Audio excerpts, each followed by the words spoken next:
Chapter 17, Influential Persons.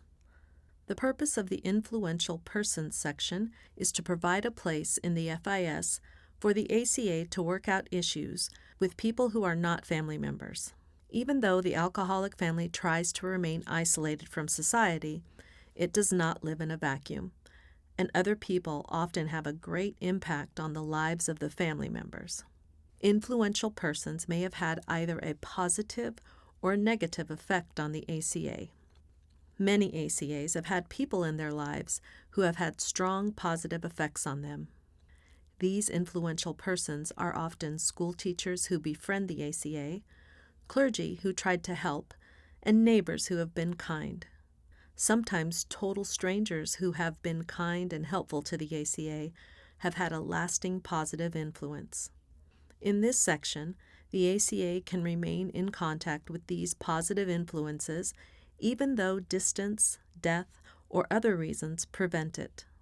Claire, an ACA, remembered a woman who lived across the street from her who would let her stay in her house when her mother and father were late coming home, which happened often. Claire remembered this woman's kindness and warmth and would often go to her house when her parents fought. To Claire, this neighbor became a person with whom she felt safe, and she was very sad when her family moved to another town. Claire used this section to re-establish communication with this woman and to thank her for her kindness. There are also influential persons who have had powerful negative impact on ACAs. Because of the nature of the alcoholic family, the family often cannot protect its children from outsiders who wish to do the children harm. Children in alcoholic families are open and vulnerable to that segment of the population who prey upon children.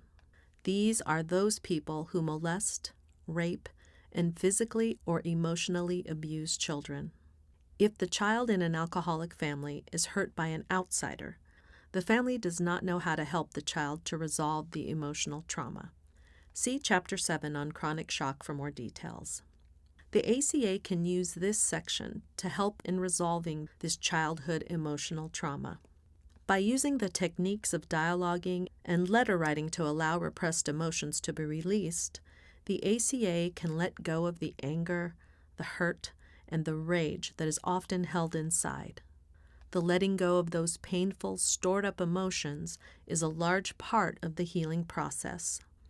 Both dialoguing and letter writing have been discussed in detail in earlier sections of this book. The techniques remain basically the same. One difference, however, is in the dialoguing. Often the milestones of an influential person may not be known, and there is almost no possibility of finding out any information about the person. In cases such as this, skip milestones and proceed directly to dialoguing. Where there is no information about an influential person, letter writing would be the method of choice to use for the resolution of unresolved issues. Be creative in the use of techniques. I encourage you to try out your ideas and adapt the methods explained and outlined in the FIS to your own situations.